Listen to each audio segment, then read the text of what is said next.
Hello, folks, and welcome back to dive number 3 at the Azores. This was at a site called Arco de Espelho. That's as close as I can come to pronouncing it anyway. All the Portuguese, feel free to laugh at me. That translates to mirror arch. And let me see what it says. As the name implies, this beautiful dive site is an arch with a dome structure that catches the bubbles of the divers and creates mirror-like surfaces. There you go. This was a fabulous dive. I really enjoyed it. Beautiful underwater rock formations. There's a part with a big circle cavern hole where just like you're slow motion skydiving all the way down. So enough talk. Let's check it out. Oh, and one thing on the way here, dolphins were right next to our dive boat. It was really incredible. You can see how close we are to the shore. The skipper said that you almost never see dolphins this close to the shore, so that was a real treat. Wish I had my camera at the ready. I did not. As you may know from my previous dive videos, when we're going infill to the dive site, I'm locked in, man. I'm not thinking about anything else. Don't want to be messing with my camera. Don't want to be messing with this or that. I'm just thinking about what I need to do to make this dive happen. But in that case, kind of a shame because I could have reached out and touched them. They were jumping up right next to the boat. I really think they enjoyed just playing with the boats. But sadly, they were gone by the time we got to this dive site. But you can see already just awesome rock formations. It gets, right off the edge of the island, it can drop down very deep just because of the nature of volcanic islands, I guess. I'd have to talk to a geologist, but like the eastern seaboard of the United States is actually really good for wreck diving because there's a continental shelf that goes way out into the ocean. It's relatively shallow. That is not what you've got here. I don't actually know the depth. I should look that up. Not sure on the depth of, surrounding water around here, but we went on a whale watching tour before this, and I believe my dad asked somebody working on the boat what the depth was, and it was hundreds of meters, so we could still see the islands from the boat, although the main island from the boat, but it was getting kind of far away. Anyway, I was just loving this. I was finally... This was actually later in the week, so there's some Llano sauce coming at you. Yeah, again, I think we were kind of waiting on everybody to get down here, and alright, here we go. Yeah, that's fine. People take their time. I'm not criticizing it at all. I think my dive buddy on this dive was Martin from Holland, and he had... That's him. Those are pretty nice fins he's got, actually. I'm surprised they rent those out. Yeah, I learned I'm apparently the only person who travels with dive gear. I don't know. I'm surprised anyone who does any kind of diving... Yeah, she just wanted to tighten him up a bit here. Yeah, that's Martin. He had some trouble getting down. He needed some extra weight, so I was kind of hanging out in the water while they were fixing that problem, which I totally get. Every time I go cold water diving in the ocean, I have to go look at the weight I wore last time, because I don't do this very often in the cold ocean. Thick wetsuit, salt water, you need a lot of weight to get down. But I actually managed with 8 kilograms this time. I started out with 10. I can't remember if I mentioned that in my previous dives, but yeah, I think the first time I ever went diving in cold water ocean was in Seattle, and it was one of the first 5 dives for me, certainly first 10, and I think they just threw like 30 pounds on me, which it's kind of ridiculous. I still had trouble sinking the second dive, I think, because I think I dropped some weights, but it's neither here nor there. In this dive, I started, and I've been in the ocean, in cold ocean, not that often, Catalina Island off the coast of California was another one. And then it was mainland Portugal. And in Europe, it's coupled with, they don't have pounds, they have kilograms. So I'm sitting here trying to think, okay, I wore this many pounds. Oh, here's the hole in the ground I was talking about. This just blew me away when I saw it. All the diver bubbles screaming up. It's just like you're taking a step off the edge of the cliff and just jumping on down. It's like you're base jumping. It's kind of what it felt like. Well, I've never base jumped, so I don't know what that feels like, but base jumping in slow motion is what this was like. But yeah, I ended up in mainland Portugal last summer. I wore like 12 or 14 kilograms, and I said that, and they kind of laughed at me. There's another awesome arch. Look at that. It's just, wow. I just was blown away by the geographical features underwater. What even causes that? I don't know. Softer rock under the arch that eventually erodes away. I don't know how that would happen underwater necessarily, but it's really spectacular. The visibility is about as good as you're going to get. I mean, maybe I've seen slightly better visibility in the Caribbean, but this is about as good as you're going to get, I'd say. As good as I've seen, anyway. Maybe that Iceland dive is better.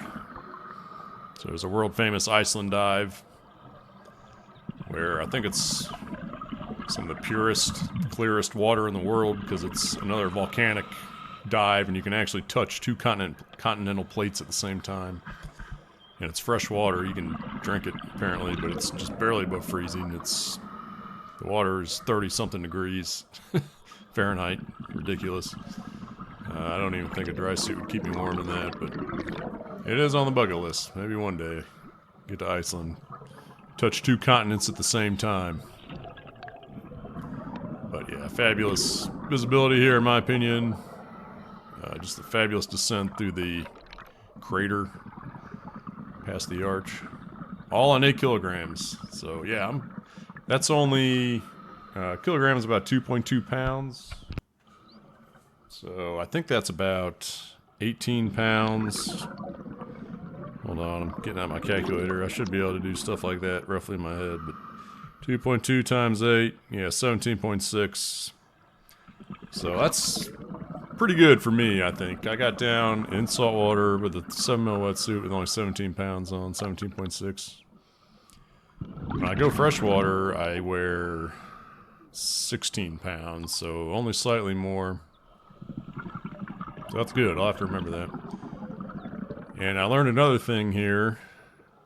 I was the only one diving with integrated weights in my BCD. Everybody else was wearing a weight belt. And I don't know if that's a European thing. Have I talked about this? I probably did. Sorry. Commentary's getting stale, I bet, but yeah, I don't know if that's a artifact of everybody renting equipment, although Laura was wearing a weight belt too, so certainly what she prefers. But I only had...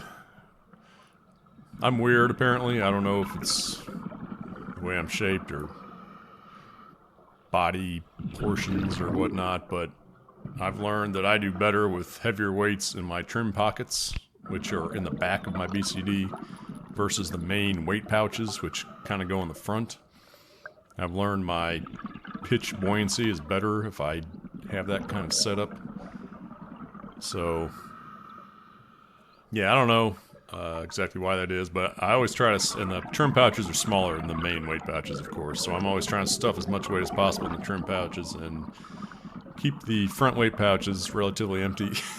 So in this particular case, I had 3 kilograms each in my trim pouches, so 6 total in the back, and then I had 1 kilogram in each front weight pouch, so that was 8 total. But climbing up the ladder with all that on was kind of heavy, because you pull out your weight pouches, that was only 2 kilograms, and I still had 6 extra in my BCD climbing up the ladder, so that was not very pleasant, but it is what it is. Man, look at these rocks. I couldn't get over it. Obviously, this is camera stuff. It just looks so much better in person. And we had So this this woman to my left, right there, with a big camera. That might even be a... Is that a phone? That might have to be like a phone case. She was from Germany. She said this is her first time ever diving in cold water. And I don't know, she just kind of had a mind of her own. She was running off, filming this, filming that. Laura had a really hard time keeping her, alright, with the group. So this parrotfish right here with the yellow spot on its back, the gray, I've never seen that fish anywhere else except here. And they were pretty common, I guess, but I'm glad I got a good look at one there, because, yeah, there's two of them. If I've seen those, I surely don't remember it elsewhere. So as far as I'm concerned, they are unique to the Azores. And swimming past more of these rocks. This yeah, there's Lauda trying to get German girl's attention. She was focused on that camera. She was going to get her shots, and to hell with drowning. Yeah, poor Lauda. With the sound maker and the flashlight, still not enough sometimes. I think she had to swim after her a couple of times. Yep, here we go. Pay attention. I think she's telling her to stay on plane with the rest of us. She was getting a little deep. You know, the deeper you go, the more air you burn through, so. And there's Martin. Martin, he was a big guy. He was bigger than me. He was probably, I guess, at least 6'6". And yeah, they had a wetsuit that fit him. I don't know. Maybe I should try the rental equipment. But then, you know. Well, I don't know. Right before I started buying dive gear, I rented it, obviously. And you learn real quick that it's... Nobody likes rental gear. I don't know. And I've Googled this, you know, bring your own dive gear, rent gear. The consensus on the internet is most people bring it. Of course, the downside of that is you've got to haul it around, you've got to pay to check your bag. So yeah, I paid $175 one way to check bags. I mean, I can't even calculate what that is both ways. Now, would that be $350 both ways? I mean, that's a lot of money. That's a lot of money. And unfortunate. Darn you, United. Yeah, I flew Air Canada last year to mainland Portugal, and they let me check my bag for free. I think the second one, anyway. And at first, I thought it was maybe some kind of mistake going there. I thought, man, maybe I ought to say something. I didn't. Sorry. But coming back, they just straight up told me, yeah, we'll let you check your second bag for free. And I was like, awesome. And I almost prepaid for it online, so really glad I didn't do that. Saved myself $200 there, I think. No such luck this year. I had to check 2 bags, and I paid for it. It was not cheap. But, you know, this is my hobby, so I absolutely love it. I'm going to an exotic place like this. I gotta get some diving in. So I don't regret it. I'm just, it is what it is. Look at these rocks. Totally worth it. Yeah, I haven't seen rock formations like this since Cozumel. Cozumel also just has some spectacular underwater rock formations.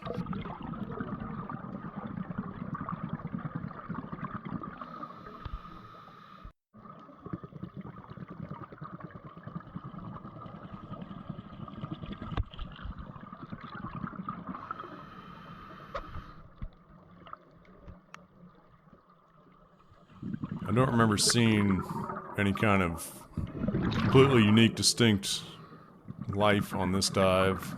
This was more about the rocks for me. Trying to remember. Obviously, well, we saw the parrotfish.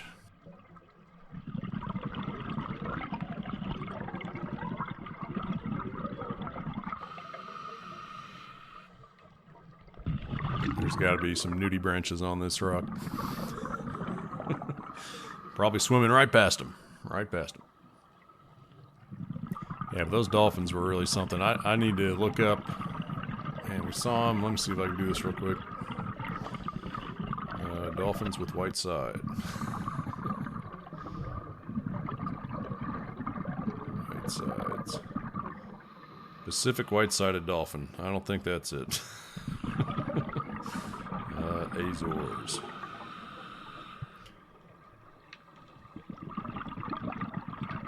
Striped dolphins or Atlantic spotted. I think, well, it's just spitting out a whole bunch of possibilities. Atlantic white-sided dolphin. That might be it. I'm just looking at the picture now. And they're just jumping out of the water. So close, I probably could have reached out and touched them almost. Oh, we find an eel? I was looking at my phone instead of watching the dive here. I think I saw Martin do the eel signal. So that would, for me, count as unique. Yep, and there's Lauda doing the eel signal, so... Eel here somewhere. I can't remember if I saw it or not. I think I did, actually, now that I'm thinking about it. Oh, is this the big one? No, this was, there's an eel in there. This is not what I thought I remembered. Yeah, you can see him in there. You see that outline of an eel behind the fish? That's a big one. Big one in there. Good find. He's buried in there. They like their crevices. They must do some open water swimming, but I've never seen it. Every time I see an eel, even on like nature documentaries, they're always hanging out of a hole. I guess they just wait for fish to swim by and grab them, or I don't know. Maybe that's just their hang out during the day and they turn into prolific hunters during night. There's some Yana sauce coming at you. Alright, so this was really cool. I swam up on this, and I thought it was diving bubbles. And then I'm like, wait a minute, those bubbles are coming out of the rock. And maybe this is part of the mirror arch thing, where they were talking about the divers' bubbles. Maybe they're getting trapped underneath this rock and floating up. I don't know. But there is so much geothermal and volcanic activity on this island that this could be part of that. I really do not know. It's not coming straight from divers, though, which was my initial half-second thought, so this was really cool. I don't know, is there space under this? If there is, we did not go see it unless we just came from there. I don't know. Yeah, we went to a whole town, though, that has... What, are they telling me something? Oh, she's telling people to buddy up. Oh, they might have done the, yeah, I think they're doing the same thing they did on the wreck dive, where if you got air, then you stay down a little longer. I think she might be sending German girl up. And me and Martin continued on. Yeah, my dad made this comment the first time he saw this footage. Martin's got his arms crossed. I've never seen a diver doing that before. Usually you do that when you're cold, so maybe he's cold. I don't know. That might be something I do when I'm cold. Usually you kind of hold your hands in front of you, kind of at your chest maybe. Really good divers use only their feet. I don't do that. I use my hands, probably more than I should. Especially when I'm in water like this with a slight current to it. I'm not used to diving in water like this. And I use my hands probably more here than I do in, you know, like still fresh water. But even there, if I'm trying to turn around quick or avoid somebody or avoid the wall, I use my hands, whatever. Laugh at me if you want. I'm not certainly not a stereotypical reach the pinnacle of diving by any means. This was kind of a tight quarters situation there. We went single file into this cavern, and then she just kind of turned around. It's like, oh, I thought it'd be a swim through. It was a swim into and turn around. Yeah, I think she's just looking for things now. Looking for the small things, like all the good dive guides do. Yeah, and then I was like, oh, we're turning around? Okay. Let me get out of your way. Whoops. Yeah, it's the same thing. Dive guides in Hawaii, Cozumel, they all take these spotlights and look for the tiny things. Yeah, in Cozumel, she had a slate, and she'd write out the name of the thing on the slate, and it was kind of a joke. I'm like, yeah, the longer that name is, the smaller the thing is going to be, and the less chance I have I'm going to see it, right?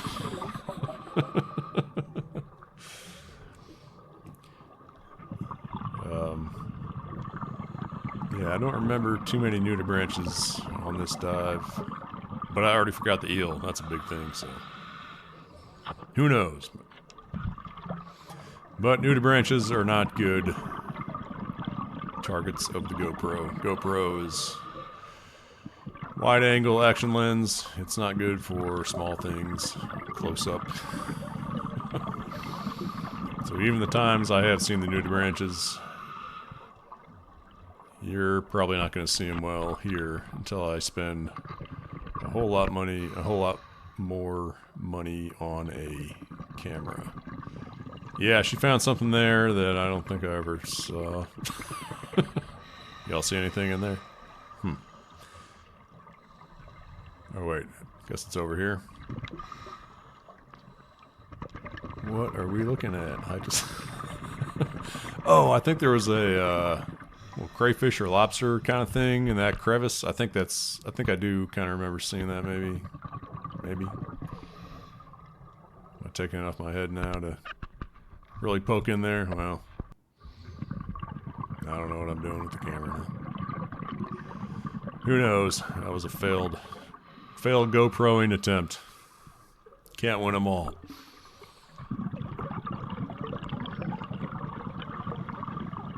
And we're doing an air check. At this point, I was trying to translate PSI into bars. And I'm pretty sure I screwed that up more than once. So I always look at my watch, which was, you know, it told me PSI, but then I wanted to look at my steam gauge because I knew it's easier to see kind of where the needle is in terms of translation. So, you know, 1500's, you know, half a tank, that's 100 bars. So if I was a little bit below that, I'd be like, okay, this is probably about 90 bars. That's the kind of stuff I was trying to do. And that was just easier to kind of think about in my head if I could see the needle and where it was. Oh, I got 4 left.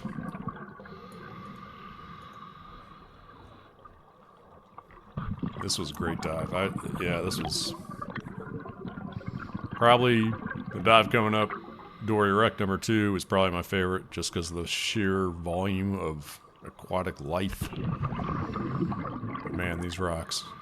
Oh, yeah, I forgot. When we got here, we had to hang out on the boat for a while, so they said this is not their normal anchor, and they had a really hard time latching this to the reef. Laura was in the water looking at it, giving instructions on what to do with the anchor. I think they were getting kind of frustrated. And I'm surprised they use an anchor. This is, as far as I know, the one and only dive boat I've ever been on that actually throws an anchor in the water. Because normally you don't want to damage anything. It's, you know, fragile bottom. But I guess that's not really the case here. It is rock. There's not really any coral down here to speak of, I guess. Certainly not your traditional coral reef. But still kind of surprised they just throw an anchor overboard. And like the Dory Wreck, we hooked onto a buoy that was permanently there. But this, you can see, this anchor was just, you could see, just hooked onto the rock. I wonder if Laura might have dove down there and hooked it on, actually. I wonder if she did that. She might have. She was in the water for a while before we got in. You're sweating. I was about to jump in. And looks like we're finally timing out here. Getting into safety stop mode. gorgeous dive. You all get a chance to do this dive site. I already forget how to pronounce it. Arco d'Espello. Something along those lines. Yeah, if you guys ever go to the Azores, make sure you put this one on your list. Although it wasn't really on my list. I just show up at the dive site and they're like, oh, there's some Llano sauce coming at you. And it's like, hey, we're going here today. Like, okay. Yeah, she actually, yeah, 17 feet. That 3 on the right, that's my 3-minute safety stop. So that's a 3-minute timer. I wish it had seconds involved, but it's just whole minutes, so you're kind of waiting and waiting and waiting and waiting. Yeah, I'm just playing in the bubbles here. Give me that. Just putting the camera on them now. Yeah. They're fun. Yeah, just wait till the end of the next dive. One of the dive guides has this thing where he can, like, trap bubbles in his hand and blow out a... I said I had 1 minute left there. And blow out a bubble ring. It's really kind of... really cool. You have to stick around just for that, at least. Everybody good? Oh, she's got a lot of responsibility. Man, so she just floated her mast there. You can see the water in it. Don't even try. Clears it right up. Man, I need to practice that. I'm not nearly that good at clearing my mast. Even though I've got a lot of practice lately because it's been flooding so much. Yeah, I don't know what this boat was doing. That propeller is right. That boat's moving. They're not, man. They shouldn't be doing that with divers in the water. I don't know what that boat was doing. You gotta be careful. Look at those rocks. Man, just really, really spectacular. So there's our boat. Yeah, I don't know what that other boat was. There were some people fishing when we showed up. That might have been the fishing boat. But I think it was still there when we got to the surface, so... really not sure what that was about. But you can already see the ladder hanging out in the water there. That was a little hard to climb up with the dive gear on. You know, in Portugal, we actually took all our stuff off in the water. Same kind of boat, rigid inflatable hull.